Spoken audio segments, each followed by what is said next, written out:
Welcome to another edition of Chris Wrestling Views here on YouTube.com. I have another co-host here with me to do the results for SmackDown on Christmas Day. If you're not able, to watch SmackDown or even have time to do it, and I know you want to, like everyone wants to have time to spend their family over the Christmas holiday. So I got the SmackDown spoilers here to read to you all. And so it says the show opens with Roman Reigns versus Kevin Owens in a steel cage match. Owens has the Owen has hit Reigns with everything he got, including a powerbomb, a stunner, but can't get Reigns down for the 3 count. Owen also has kicked out of a Superman punch, so he looks quite strong. Owens was about to win, but Jay Uso interferes and handcuffs Kevin Owens to the cage. Reigns is then able to walk out the door and wins. Owen calls him a little bitch after after Roman Reigns walked out the out the cage. So what's your viewpoint, Ron, over this match with Roman Reigns and Kevin Owens inside of a steel cage match, and with Jay Uso once again interfering in the match, um, to help Roman Reigns win. You know, the Roman Reigns, he's ahead of the table, and he commands and demands a lot of respect. So, with Jey Uso being the underling for Roman Reigns, of course, Roman's got more than an ace up his sleeve. The odds were against Kevin Owens from the beginning. As much as Kevin fought hard, he was outmatched. He was outnumbered. The numbers game is always going to work in the favor of the head of the table, the tribal chief himself. Right. Roman Reigns is going to continue ruling the SmackDown universe until someone comes along and knocks him off his high horse. But look, I really hope that they're not gonna choose Goldberg to fight Reigns like at Royal Rumble or WrestleMania. I really hope not. They better have somebody different, like they better have like Bobby Lashley or something get moved over to SmackDown and face Roman Reigns, or just give somebody something new. Okay, they're not gonna do The Rock versus Roman Reigns for the championship, with uh COVID-19 going around. Yeah. They're more than likely saving The Rock versus Roman for WrestleMania. But as for a possibility of Goldberg versus Roman, I don't see it. Yeah, I do not want to see it again. I do not want to even see the match. I'm glad they didn't go with that match this past WrestleMania, even though this past WrestleMania did suck bad. I mean, the match Goldberg had with Braun Strowman for the Universal Championship, that was Right. like, that was under what 2 minutes. Yeah. That was like a blink and you miss it moment. Right. Well, shoot. We're gonna see what's gonna happen. Maybe at the New Year's. Hopefully, Reigns will have a new opponent. We don't know who it may be yet. There hasn't been any speculation going around of who it could be, even though they did say Goldberg. But I really hope not. So, the next part they had on the show was Charlotte Flair and Asuka. They were up next. Bayley interrupts, and then out comes Sasha Banks and Bianca Belair. Carmella enters the fray, and Baymella is reunited. Now the match is now a triple threat elimination match for the women's tag team championship belts. Bayley versus Sasha, and Bianca versus Charlotte Flair and Asuka. Bayley and Carmella are the first eliminated as Banks pins Bayley. Charlotte and Asuka are able to retain the women tag team championships after Flair pin Belair. What's your take on that, Ron, about that match? Now, I love the tag team of Sasha Banks and Bianca Belair, that caught my interest. That caught my interest right away. Banks Right, and Belair, that is a team worth money. That is right, a team worth money. As for Bayley and Carmella, that is a team that's sort of like a flash in the pan. I don't see them being around long term. But Asuka and Charlotte Flair, they're gonna hold on to the to SmackDown. I mean the WWE Women's Tag Team Championships for a while, but eventually I think Charlotte Flair is gonna turn against Asuka, leading up to a feud. They're gonna probably bring it back a feud again. right. And with my guess, I've actually, I've seen on Monday Night Raw last night where they had um where when Sasha, not Sasha, excuse me, when they had Oscar came out and then had Charlotte Flair come out at the same time. And I know Charlotte Flair wanted to ask, I know Oscar wanted to ask Charlotte Flair, for, a championship match against her, but that was interrupted by Nia Jax and Shayna Baszler.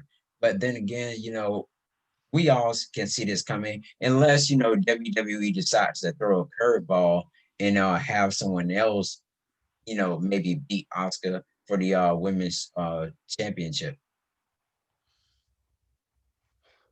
You know, it's not out of the realm of possibility that someone might come along and beat Asuka, but Asuka right now is too dominant. And on top of that, you have a returning Charlotte Flair. As we know, she is dominant. You Right, have dominant people ruling the women's division right now. And sooner or later, when you have two dominant people, two dominant mega powers in one division, it's gonna get to a point where those two dominant forces are gonna butt heads. They're gonna clash. right. Like every other women's tag team. Or every tag team, period. I mean, think about the mega powers, the two-man power trip, for example. Yeah. Just like John Morrison and the Miz back in the earlier about I think it was about 2006 or seven. Correct me if I'm wrong. When the Miz and Morrison turned on each other at that time. But next match they had a segment backstage. Sami Zayn is backstage. He gets a gift from the Street Profits. It's a shirt that says "I was the Intercontinental Champion," which they're making a joke. They're saying he's not the Intercontinental Champion, that he was one. And my take on this little segment backstage, I understand that Sami Zayn. He's a loudmouth. He says whatever he wants. He do whatever he wants. He gets out of Intercontinental Championship matches fairly easy by getting a person counted out or something like that. So that's pretty funny.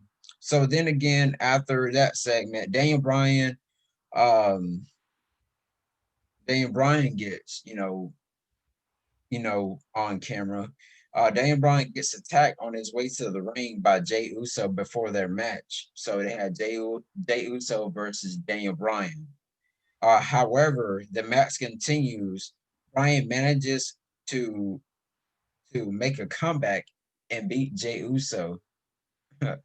So, what is your take on that run over Daniel Bryan getting beat down by Jay Uso, but then again winning the match when the match starts in the ring? Jey Uso did not look good in this. He did not look good at all. I mean, yeah, he had the good idea of jumping Daniel Bryan right from the beginning and trying to go work on him and trying to finish him off. Right. But Daniel Bryan is too technically skilled. He is technically tough. He was trained by, and then plus he was trained by Shawn Michaels and a lot of other great wrestlers back in the day. So So that's already an advantage for Daniel Bryan. Right. Plus, plus Jey Uso as of late, he's been more like an underling, a red shirt Right. to Roman Reigns' Captain Kirk. Star Trek reference, by the way. But I digress. Jey Uso got beat down. He got beat down. That's another L for him. And of course, when it comes to L's, the head of the table does not appreciate it. Yeah. Does not appreciate it. So following into the new year, Roman Reigns, he's gonna do something. Uh-huh. Yep. So the final match of the night, which was the main event, the the Intercontinental Championship match happened next. And so the match got made into a lumberjack match as well. So they had so everybody on the SmackDown roster was there except for Angel Garza, who is here for well, he was out there for some reason. Baron Corbin and some other heels attacked Big E during the bout. Uh, Zayn Zayn keeps trying to leave, but the baby faces um, stop him.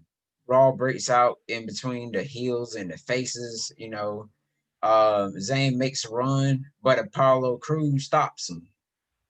Big E hits a big ending to win the Intercontinental Championship. Baby faces held up Big E to end the show, and every face of SmackDown celebrated Big E winning that Intercontinental Championship. And what I have to say about that, I'm really happy that they have Big E to actually have a championship. It's an honor for this man to have a championship. I'm so glad he got Intercontinental Championship. I was hoping he was going to get the Intercontinental Championship match. That title like months ago, but that never did happen. But now, it's a new start for Biggie. I really hope that he's able to keep pushing with his Intercontinental Championship. Hopefully, Sami Zayn is not going to win it back anyway, in my opinion. But they're going to have a rematch. I'll say they're probably going to do it on the next episode of SmackDown, which is on and what's next episode of SmackDown is going to be on January the 1st. Looks The like. first, yeah, the first day of the new year. Yep. Yep. January 1st, 2021. So thank you all. Well, actually, let me let Ron give his viewpoint over Big E winning that Intercontinental Championship. Big E winning the Intercontinental Championship and having a babyface hoist him up to prominence. I think that's the perfect way to end the 2020 of SmackDown. Right. Having a guy like Big E winning the Intercontinental Championship again. And not only that, I think they're trying to tell us that Big E might be pushed up the card. He could be being pushed up to the card, probably to the main event scene. I'm I ready would for love, that. yes, it's been time for that. I would love, I would love to see Big E challenge for the Universal Championship. I know we talked about this earlier with Roman Reigns looking for a new challenger. Of Right. course, we said no to Goldberg, no to like whoever. Like they're probably trying to save it for The Rock. But I think Big E is the guy that SmackDown needs to push considerably. Yeah. You I just want him to go like full into him being focused on his Intercontinental Championship reign now, and if he does lose it to Sami Zayn, then he could possibly face Roman. But I think that may be a good match, and maybe Paul Heyman turns on Roman Reigns sometime soon, and Big E picks up that Universal Championship unless they do the thing where Brock comes back on SmackDown. So who God knows? forbid, God forbid that happens because WWE needs And to, yeah, WWE needs to promote new stars. I mean, it's good that you have part timers coming in every now and then, but You need to push the guys that have been there for the longest, that have been in the locker room like for the past 7 or 8 years per se. Right, And I think Big E is a prime example of that. right. Okay, okay. We'll see what's going to happen January the 1st, 2021, 8 p.m. on Fox on the next episode of SmackDown. Thank you all for watching Chris Wrestling Views. Y'all thank Ron, for being here on the channel. And, make sure you all hit that bell and subscribe to more of my videos. Check out all my recent videos I've done. I did some terrific ones. I really want you all to check them out. Share my channel all over social media, or whatever platforms you have. Thank you all so much for tuning in to Chris Wrestling Views here on youtube.com. Thank you.